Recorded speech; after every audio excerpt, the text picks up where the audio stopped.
السلام عليكم ورحمة الله وبركاته. كلنتي وعنا وناكسن كسر دوادا داوديال برنامج جاره هو تطبيقات كان إنك إيمان أيام مجال كيب تاون دلك كوفر أفريقيا. برنامج كا وكافي يا كوفر أفريقيا وحنا كوري صدقنا هدي بيتمو الشيخ عبد الرشيد عبد الله علاد أو كم ده علماء الصومالي الإسلام كان أهم ملاها سكول كبلفل إسلامي سكول أو كي الله حافظ الصومالي دو يكدك انتهي مجال كيب تاون دلك كوفر أفريقيا waxaan sheekha ka wareysan doonaa horumarka iskuulka Belleville Soomaalidu ay leedahay iyo sidoo kale baahiyaha uu qabo xilligan annagoona soo aragnay goobo badan oo kamid ah iyo qolal badan oo kamid ah iskuulka markaana soo qiimeynay qaabka ardada ay wax u baranayaan Sheekh Cabdirashiid waan kaaga mahadcelinayaa marka hore inaad ugu soo dhaweyso iskuulka waxaan ku leeyahay soo dhawow jazakallahu khair walaalkay Xasan Kaafi aad baan ugu faraxsanahay بوقشة إلى مساك هذا حسنات كفوق درو حولها بالشدة وهيس. ويا شيخ عبد الرشيد أنت بدن مركي اللي جوا كوفر أفريقيا وحالة تبي دلال دع وره وحيابه نيجاتيف بل سمعت وحين جونا حرون وحلاقو برد لانك الصوماليات وأما ملكته حرون تان قرم على أساس. مركي هروح يكون أساساً باهذا بالشدة الصومالية أقبت إن دين تود الله إلهيه. حنا الأساسي مدرسة سنة مركي جوه الرئيس. كن يسجل بقول يسجلشن يسجل كي لكن وحيس في عن أي متقنا وهر مرتي لابد يكون يشنتي مركي لا يصاب لابه ليس في عن مدرسة وهر مرتي ونا بعتقول إن لو يبي. markaas ayaa la gaday 12kii 2012 baa la gaday markaskan quruxda badan ee ummadda Soomaaliyeed iska leedahay baahidii diinta in ilmaha loo ilaaliyo iyo ubadkeena ahaa waxa soo baxday in aan laga maarmi karin in iskuulka nidaamiga ee dawladda isagana lagu daro marka 2015 waxaan ku darnay barnaamijka xanaanada carruurta crashka loo yaqaan لوادي كوني تطبيق طبعاً كنا حنكون درني سكول كان هذا لحظة لنا بلفيل إسلامي برايمري سكول وهذا كلاس كتطبيقات كتشوجة المستقبل كان رتين إنه إلى يدم في مستقبل كدو إن قارن إلى هاي سكول أما دوكسي السرع مركز تاريخ هذا بلا ضحي هاوش عن هذا قيمة بدن ومدة الصومالية ذاك بسطية مركز كان كسابس مركي meel cidla wax laga bilaabayo waxa la kulmaa caqabado badan oo ka hor yimaada runtii dhulkan aan aragnay iyo ardayda aad u quruxda badan iyo waxbarashada iyo macallimiintan ka socoto culays yar laga soo marin haddii hal iyo laba aad nooga sheegto bal culaysadii laga soo maray intii lagu jira aasaaska in heerkan la soo gaarsiiyo iskuulka waxa iga soo maray annagoo bilow ah oo fankuna aad u yar yahay waxaan ku shaqeynaynay 5 qof aniga oo wax waliba marka xagga maamulka secretary maamule wax dhan ana qabanayay maadaama aan fan loo heli karin in xafiisyadaas secretary xataa loo qoro maadaama aan fan loo heli karin secretary xataa loo qoro aan miis lahaynin kuraas lahaynin meel bannaan baan niraan bilowno wali waqti kooban ana istiraatiijiyadu soo socotay laakiin in la dhaho sanadkan aan furno iskuul muddo yar oo kooban baa lagu bilaabay wallaahi alxamdulillah maanta halkan la jooga la soo gaaray maalmaha aan xusuusto waxa kamid ah maalin aniga iyo shantanadii qof أنا إسلام كلام ويانا صدق كلا أجرت. on iskuulkii laba qof ay ka soo shaqo tagtay maalinkaas ay ugu adkayd sidii loo maamuli lahaa ardaydaas walo fasaladu yaraayeen haddana waad garan karaysaa laba qof oo iskuulkii dhanaan ka soo shaqo tagtay markii hore 5 qof baan nahay waxyaabahaas ka mid ah waxyaabihii ugu culayska badnaa waxaan soo aragnay maktabad aad u yar oo meesha ku taala oo iskuulka ku dhex taala haddana agabka iyo waxbarashada iyo buugaagta taala ay aad u tiro badan tahay bal isku xirkiina adinka iyo manhajka dowladda federaalka Soomaaliya maadaama buugaag dugsiyada ama manhajka Soomaalida lagu dhigo ay meesha yaaleen xiriir intee la eg la leedahay waxbarashada wasaaradda waxbarashada ee dalka xiriir toos ah wasaaradda iyo iskuulka ka dhaxeeya hadda wali ma bilaabanin laakiin maktabadan waxaan ugu talagalnay in baahida ummadda Soomaaliyeed ay qabto laga helo sidaas daraadeed waxaanu isu xilqaanay inaanu keenno manhajkii Soomaaliga ahaa waliba kii u dambeeyay hadda iskuulaadkeena lagu qaato iyo wixii aan awoodnay markaas qalab ahaa hidiyo dhaqanka Soomaaliyeed ku saabsanaa marka qalabkan hadda arkayso waxa laga soo ururiyay meel kala duwan oo dalka ama deegaanada Soomaalidu degta qaar ka mid ah Muqdisho waa laga soo iibiyay qaar Baydhabo waa laga soo iibiyay qaar Jigjiga laga keenay waa isku keen waxaana hadda arkaysa qalabkan meesha yaala marka alxamdulillah rabbil caalamiin waan koraynaa maalin ba talaaban qaadayna ilaa idamkii waxaan rajaynaynaa marka dhismaha hadda cusub la hirgeliyo in ay noqon doonto meel xataa international oo adduunku xitaa jaamacadaha xataa way u baahan yihiin inay waxan wax ka ogaadaan qalabkan iyo waxan marka meel waxay noqon doontaa research badan laga sameyn doono taariikhda Soomaaliya ilaa idamkii bal hadda agabka meesha yaalo oo aan arkay sheekooyin badan oo ay ka mid yihiin wiilwaal iyo maaragtay buugaag noocaas ah dhallaanka yarka ah siday u xiiseeyaan sheekooyinkaas ma akhristaan bal arrintaas inooga waran caruurtu waxa ugu xiisaan badan yihiin sheekooyinka haye waxa ay wax ka faa'iidaan ama garaadkooda koriya ama wax badan oo adduun dhaafay ay wax ka ogaadaan sheekooyinka ku jira waxaan ku dhiirigelin lahaa waalidiinta Soomaaliyeed inay waqti badan siiyaan sheeko caruureedii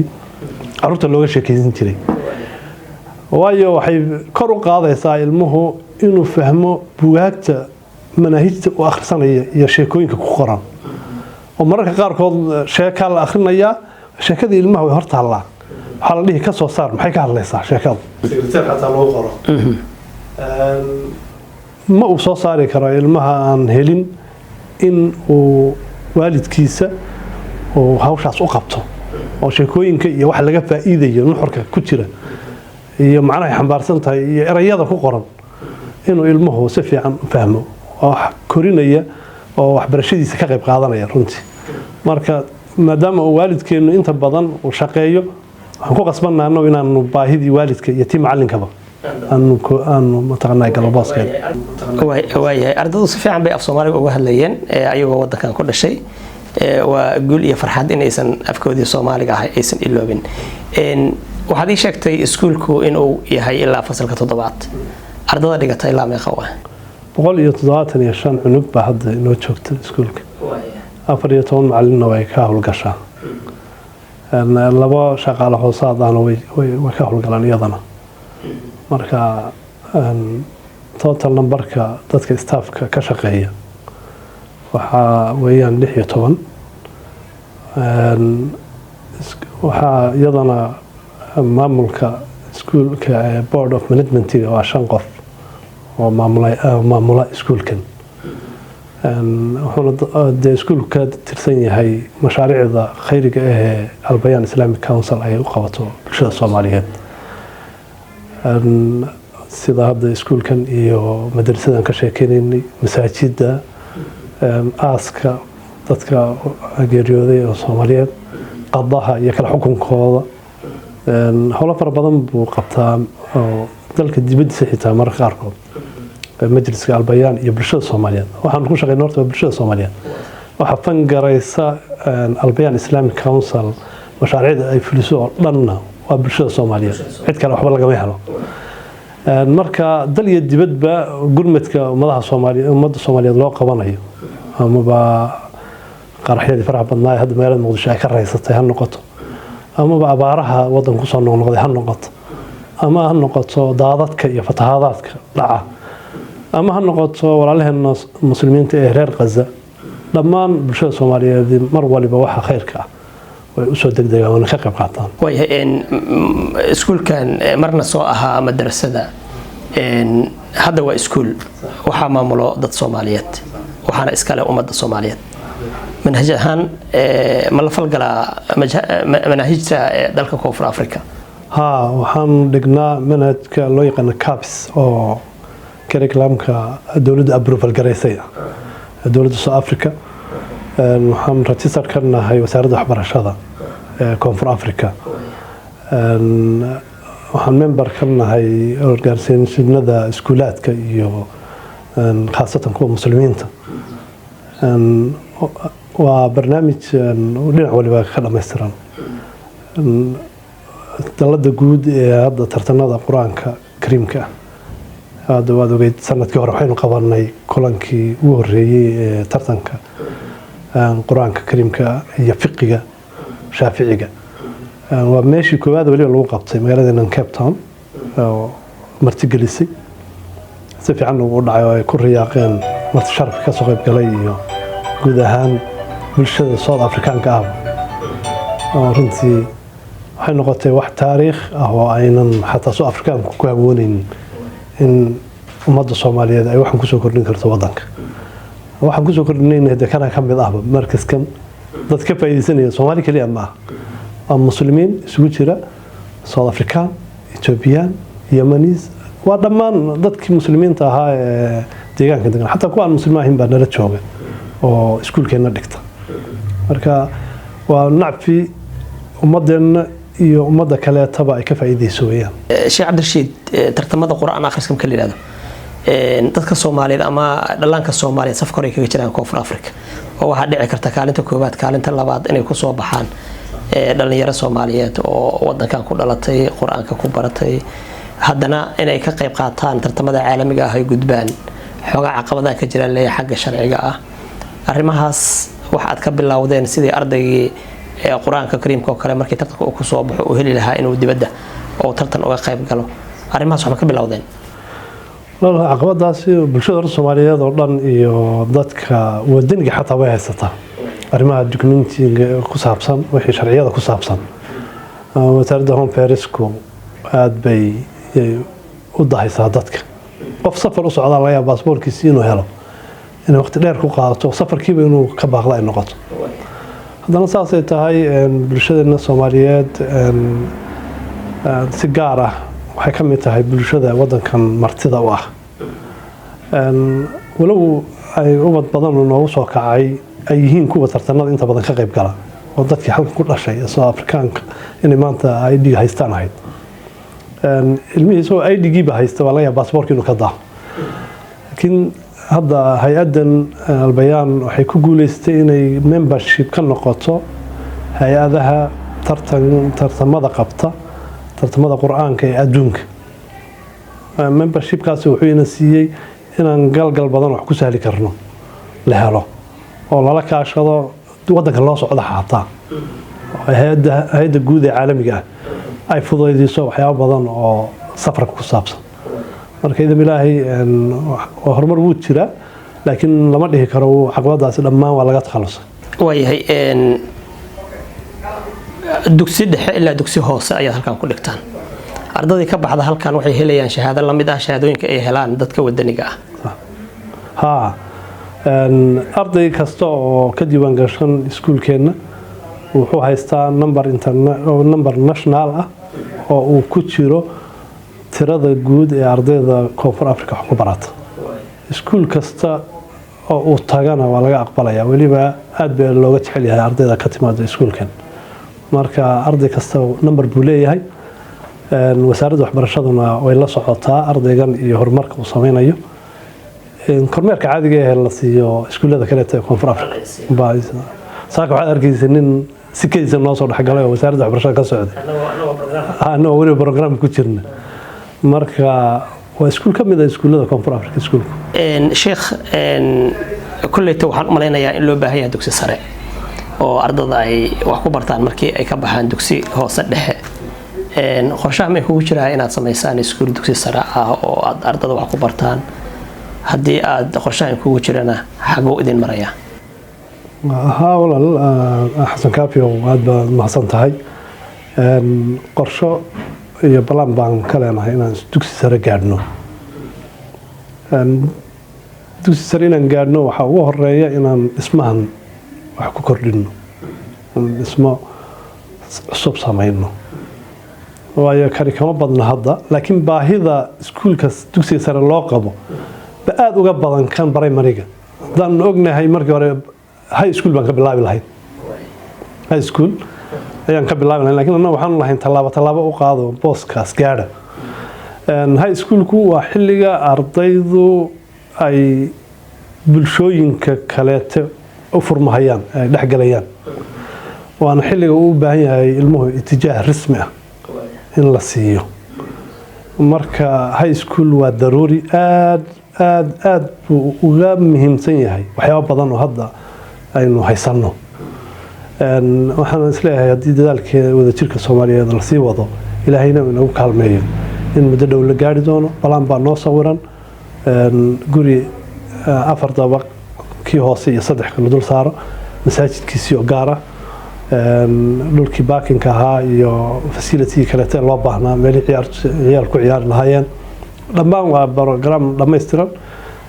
injineer Soomaaliyeed baa naga caawiyay oo magaalada Muqdisho jooga khayr Allah siiyo noo soo sawiray dhammaan isoo aan wax lacag aan weydiisan waliba 3D oo aad u qurux badan marka hadda waxaan ku mashquulsanahay submissionkii amaba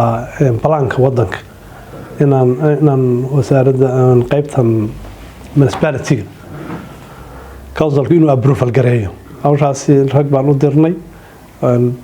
stage below ay joogtaa markii soo approval garowdo waa marka dhismo bilaabanaya insha Allah taala marka la aqbalo inkastoo aad sheegtay in ilaha aad ku taagantihiin ilaha dhaqaale aad ku taagantihiin ay tahay shacabka Soomaaliyeed oo aad wax bartaan haddana shacabku waxay u baahan yihiin waxyaabihii socdaa mar walba inay la socdaan oo dhanka horumarka ah hadda fishankiina waxa waaye ama ujeedkiina hadda waxa waaye inaad dugsi sare aad gaartaan ma jirtaa wax aad dadka Soomaaliyeed aad la wadaagayso oo arrimahaas ku saabsan haday noqon lahayd xagga ka qayb qaadashada xagga caawinta iyo xagga warqabta hawlaal barnaamijkan hadda projectigan aan sheegayo waxa ugu muhiimsan hadda noo yaal waxaan sugaynay inta uu balaanku soo baxayo approval ka noqonayo waayo waa stage ugu haboon ee markaas dadka ku caawinaya aad u bandhigi karto